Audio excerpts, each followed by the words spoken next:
Welcome to our channel creative learning Negi and आज हम part 3 start करेंगे बच्चे माइक्रो ऑर्गेनिजम्स द फोर्स। ठीक है, the some microorganisms are harmful. हमें पता है जो माइक्रो ऑर्गेनिजम्स हैं वो हमारे लिए दुश्मन भी हैं। ठीक है, हमने चैप्टर के स्टार्टिंग में ये बोला था microorganism are friends and foes. ये चैप्टर यही है, तो हमने फ्रेंड्स के बारे में तो पढ़ लिया कि हमारे लिए यूज़फुल है काफ़ी चीज़ों में।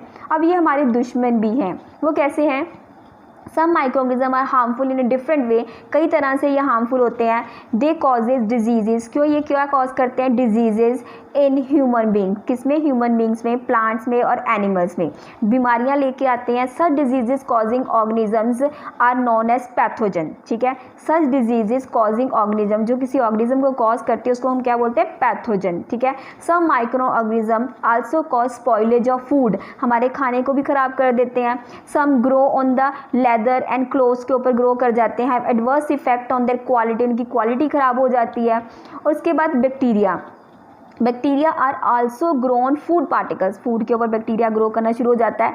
That may get lost in between are teeth. हमारी टीथ के बीच में चला जाता है, दांतों के बीच में जम जाता है। And acid produce by these bacteria, और ये बैक्टीरिया क्या करते हैं? फिर एसिड प्रोड्यूस कर देते हैं, तेजाब बना देते हैं। करोड द टूथ, हमारे दांतों को, टूथ को बिल्कुल जला देते हैं, खराब कर देते हैं, इनेमल्स को। उसके बाद कॉजेज कैविटी, जिसके हम कहते हैं ना आपका दांत सड़ गया है, इसमें कैविटीज़ हो गई हैं, कैविटीज़ हो जाती हैं। Many micro organisms grow in water bodies. ये हमारी पानी जो वाटर बॉडीज है उस पर भी ग्रो कर जाते हैं।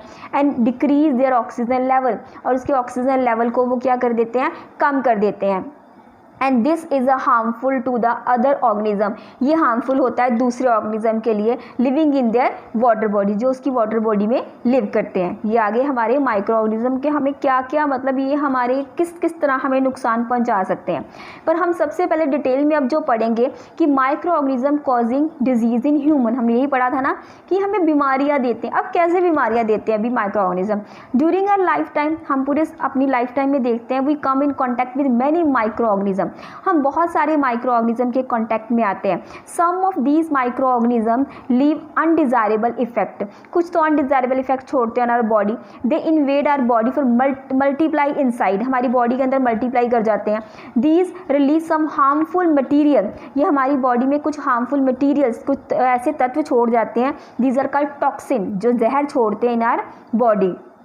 These toxin adversely affect our body, और ये जो टॉक्सिन हमारी बॉडी के अंदर छोड़ते हैं ना, ये हमारी बॉडी को इफेक्ट डालते हैं, बहुत गहरा प्रभाव डालते हैं।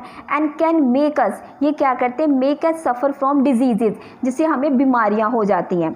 और diseases which can spread from infected person to healthy person, जब किसी इन्फेक्टेड पर्सन से किसी हेल्दी पर्सन की तरफ ये बीमारियाँ जाती हैं तो उसको बोलते हैं कम्युनिकेबल डिजीजेज, जो इन्फेक्ट करती है from infected person to healthy person. And communicable diseases spread from one person to another by air, water, food, physical contact। जैसे आजकल कोरोना वायरस फैल रहा है, ये भी एक कम्युनिकेबल डिजीज़ है।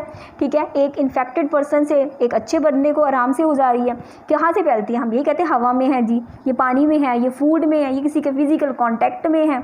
और insects in these diseases like tuberculosis is TB and pneumonia when a patient sneeze और cough, जब कोई खांसता है, छींकता है। some droplets जो कैरी करते हैं germs, उसके अंदर germs होते हैं, are released in the air, ये हवा में फैल जाते हैं। उसके बाद द जर्म्स इज़ इनहेल्ड, वही जर्म्स हम इनहेल कर दें, जैसे कोरोना वायरस के जर्म्स हैं वो हवा में होते हैं, वो क्या होते हैं? हम इनहेल कर देते हैं। Can infect the healthy person, और एक हेल्दी पर्सन को इन्फेक्ट करता है। The consumption of the contaminated food can result in disease, और इससे क्या होता है? बीमारियाँ हो जाती हैं। अब कौन कौन से डिजीज़ होती हैं इससे? जैसे कॉलरा, टाइफाइड, हेपेटाइटिस जैसी बीमारियाँ हो जाती हैं। ठीक है, ये याद रखना, ये डिजीज़ के नाम पेपर में आएंगे आपको। ये डिजीज़ किससे हो जाती है? डिजीज़ होती हैं हमें, जैसे कॉलरा, टाइफाइड, हेपेटाइटिस, ये डिजीज़ हो जाती हैं। उसके बाद है different type of insects can also spread various disease, बहुत सारी डिजीज़ वो भी करते हैं। फॉर एग्जांपल मलेरिया, जैसे कि मलेरिया हो गया, मलेरिया इंसेक्ट के काटने से होता है। स्प्रेड बाय मलेरिया से कौन स्प्रेड करता है? Anopheles mosquito. आपको आएगा पेपर में कि मलेरिया किस मॉस्किटो से होता है, दिस इज एनोफिली। और dengue Aedes mosquito and plague by rat fleas, disease like common cold, conjunctivitis and can spread through direct or indirect contact with the patient के contact से हो जाता है। बताऊँगी।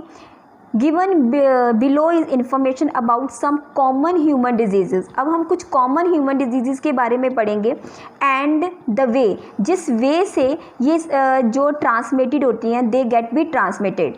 बेटा ये चार्ट है आपकी बुक में, एज इट इज़ दिया है infectious disease cause by micro organism. कौन सी इन्फेक्शियस डिजीज है जो माइक्रो ऑर्गेनिज्म कॉज करते हैं? सबसे पहले माइक्रो ऑर्गेनिज्म का नाम आ जाएगा इसमें। माइक्रो ऑर्गेनिजम्स कौन से हैं? बैक्टीरिया। पेपर में क्वेश्चन ऐसे आता है कि ये माइक्रो ऑर्गेनिज्म बैक्टीरिया कौन कौन सी डिजीजेस फैलाता है? आपको डिजीजेस के नाम पता होने चाहिए। बैक्टीरिया से ट्यूबरक्लोसिस, टीबी होती है, डिप्थीरिया, कॉलरा, टेटनस, टाइफाइड।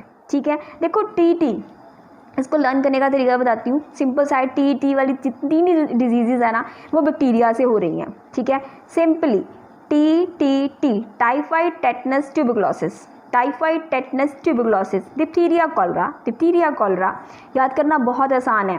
आगे वायरसेस में वायरस, अब तो वायरस तो हर बच्चे को भी पता चल गया है आजकल।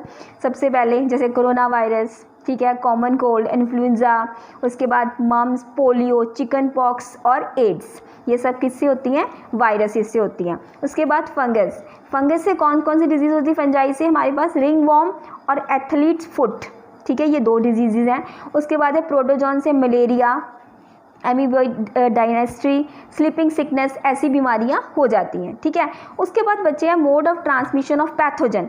अब इनका मोड ऑफ ट्रांसमिशन क्या है? मोड ऑफ ट्रांसमिशन मतलब कैसे फैलते हैं। हमने तो कह दिया कि ट्यूबरक्लोसिस हो जाती है, द ट्यूबरक्लोसिस बैक्टीरियल डिजीज़ है, लेकिन ये कैसे फैलती कैसे? Tuberculosis, common cold, influenza, swine flu, इनका मोड ऑफ ट्रांसमिशन है एयर। ये एयर से फैलती हैं। Action like sneezing, coughing. ठीक है, उसके बाद हमारे पास आ गया जैसे वाटर यूजिंग कंटामिनेटेड वाटर। ठीक है, ये होता है टाइफाइड। ठीक है, एमीबिक डिजेंट्री, कॉलरा, ये सब इससे होती है। उसके बाद सॉइल से टेटनस। एनिमल से कैसे होती हैं? रेबीज़ हो गया, मलेरिया हो गया। ठीक है, then it's direct contact with human beings and beaten. ये देखिए, animals direct contact which being beaten by the rabid dog होता है जिसको रैबीज हुई थी, through vector that spread the diseases. और इसमें जैसे आप देखोगे, मैं आपको बता रही हूँ, look at this picture, clear, it's not, एक मिनट, ये देखिए, ये है हमारे पास, this is the coughing and sneezing, dog bite, और उसके बाद ये मॉस्किटो बाइट से। ठीक, डिजीजेस। ठीक है, प्रिवेंशन ऑफ डिजीज। अब हमें इन मोड ऑफ ट्रांसमिशन के बाद हम इन डिजीज से बचें कैसे? ठीक है, बचने का तरीका क्या है? मेथड ऑफ प्रिवेंशन में सबसे पहले हमारे पास आएगा जैसे वैक्सीनेशन जो होती है ट्यूबरक्लोसिस के लिए, पोलियो के लिए, मम्स के लिए, टेटनस के लिए, इन सभी डिजीज़ के लिए जो वैक्सीनेशन है अब अवेलेबल है मार्केट में। ठीक है, इसलिए टीबी का भी अभी इलाज है, पोलियो का भी, मम्स का भी, टेटनस का भी, सबका इलाज है। इसी तरह जैसे using a mosquito nets and a mosquito repellents हम यूज़ कर लेते हैं ना, मलेरिया से बचने के लिए, डेंगू से बचने के लिए। ठीक है, इसकी भी मेडिसिन अवेलेबल हैं। So the proper disposable of waste, अगर हम सही तरीके से वेस्ट को फेंकें and using a disinfectant water में उसको यूज़ ना करें गंदे पानी को, तो कॉलरा अपने आप नहीं होता। ये इसकी प्रिवेंशन हो गए। Maintaining a good personal hygiene, हमें अच्छी पर्सनल हाइजीन रखनी पड़ेगी, तो रिंग वॉर्म्स वगैरह की प्रॉब्लम नहीं होगी, एथलेटिक फूड्स की प्रॉब्लम नहीं होगी हमें। ठीक है, उसके बाद आ गया micro organism causing disease in animals. कौन से माइक्रो ऑर्गेनिज्म डिजीज कॉज करते हैं? एनिमल्स के अंदर। Micro organism also causes disease in animals. We must have to hear about the, हमें किसके बारे में एक देखना है, दिस इज द रेबीज जो कुत्ते के डॉग के स्लाइवा में जब डॉग काटता है उसका जो स्लाइवा हमारे ऊपर लगता है, हमारे ब्लड में चला जाता है, उससे होती है। A disease that is affected animals like dog, ये डॉग से होती है। And the foot and the mouth diseases infected by the cattles, ये कैटल से होती हैं। Such diseases may affect the domestic animals, pets and the human beings, ये human beings को इफेक्ट करती है। Human beings may also get infected if they come in contact with the infected animal। ठीक है, ये इन्फेक्टेड एनिमल के जब contact में आ जाए तब। उसके बाद ये चार्ट आपकी बुक में ही है बच्चे, the following table tell us about the disease causing the micro organism, ये टेबल है पूरा, इसको ध्यान से देख लो। जैसे एंथ्रैक्स है, foot mouth disease, rabies, tuberculosis, ringworm, aspergillosis, canine distempers, ये किस किस से होती है, किस micro organism? Bacteria, virus, bacteria, fungus and virus. ठीक है, ये किस एनिमल में इन्फेक्टेड होती है? फटाफट से देख लीजिए। लीजिए cattle dog monkey and cattle poultry and cattle poultry dogs. ये chart is available in your book, ठीक है। आप बुक से आसानी से आराम से देख सकते हो। नहीं, एक बार मैं आपको शो भी कर देती हूँ फिर से, ये चार्ट अच्छी तरह से आप देख लीजिए, नहीं तो मैं आपको लिंक में ये बुक के सारे पेजेस भी डाल दूँगी, आप डाउनलोड कर सकते हैं। ओके, और नेक्स्ट पेज है हमारे पास है micro organism causing disease in plants. जो माइक्रो ऑर्गेनिज्म है वो प्लांट्स में कैसे डिजीज़ कॉज करते हैं, पौधों में कैसे डिजीज बीमारी आ जाती है। You must have been observe some plants, हमने काफ़ी देखे होंगे कईयों में प्लांट्स में ना जो पत्ते होते हैं में रिंकल्स आ जाते हैं, एंड प्लांट्स एंड ट्रीज में, ठीक है। फिर हमने देखा होगा हैविंग एबनॉर्मल ब्रांचिंग पैटर्न, उनका जो पैटर्न था वो चेंज हो जाता है, एबनॉर्मल सा हो जाता है। और हैविंग एबनॉर्मल फ्रूट्स, फ्रूट्स भी छोटे कभी बड़े एंड कुछ मोल्डेड से फ्रूट आ जाते हैं। These plants may have been affected by pathogen, क्योंकि वो पैथोजन से इफेक्टेड होते हैं। Most of plant diseases are caused by the fungi bacteria and viruses के कारण ही होती है। This microorganism may reduce crop yield, ये इससे क्या होती है, जो पैदावार होती है खेतों में वो कम हो जाती है, जैसे कि जो जितनी पैदावार होनी चाहिए एक साल में वो उतनी नहीं होती है। And at time cause total destruction of crops, और कई बार तो ऐसा होता है कि पूरी की पूरी फसल ही खराब हो जाती है। The Irish famine in 1740 to 1741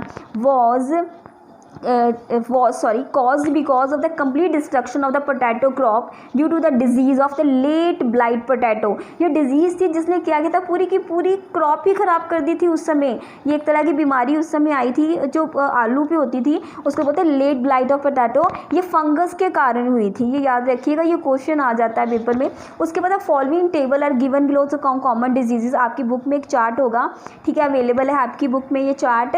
these are the viruses, कौन से वायरस है, टोबैको मोज़ेइक वायरस, ठीक है, रिलेटेड प्लांट डिजीज़ है। अपेयरेंस अनइवन स्पॉट हो जाते हैं, अनइवन स्पॉट्स पैदा हो जाते हैं इसमें प्लांट में, जैसे ये देखिए, ये टोबैको मोज़ेइक वायरस अनइवन से स्पॉट्स नज़र आ रहे हैं ना आपको, इवनली नहीं हो गया, ऐसे कभी कोई छोटा बड़ा ऐसे स्पॉट्स आ जाएंगे, ठीक है। उसके बाद सेकंड है बैक्टीरिया इज सिट्रस कैंकर, जिससे लीजन्स ऑन द लीव्स, पत्तों के ऊपर थोड़े थोड़े लीजन्स आ जाते हैं, स्टेम्स के ऊपर आ जाते हैं। दिस इज़ द पिक्चर, ठीक है। नेक्स्ट है नेक्स्ट फंगस से कौन सी होती है, रस्ट ऑफ वीट, ये इसका नाम है, rust of wheat.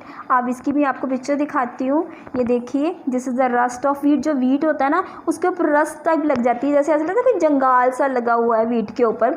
The disease plant grow rust coloured orange patches, ये ऑरेंज कलर्स के पैचेज आ जाते हैं on the infected plant part के ऊपर, ठीक है, ऑरेंज कलर के, जैसे कोई जंग के निशान होते हैं ना, जंग जैसे लोहे को लगता है वैसे निशान आ जाते हैं। उसके बाद जो फंगस से डिजीज़ होती है स्मट ऑफ राइस, ये राइस में क्या होता है, स्मट बॉल्स की तरह ग्रेन आ जाते हैं, ग्रीनिश ब्लैक कलर के होते हैं, बस इन्फेक्टेड बाय द ग्रेन्स। इसी तरह जो फंगस होती है उससे एक रेड रॉट ऑफ शुगर के ऊपर भी लाल लाल तरह के दाने से निकल जाते हैं, इंटरप्टेड वाइटिश पैच हो जाते हैं स्टॉक के ऊपर।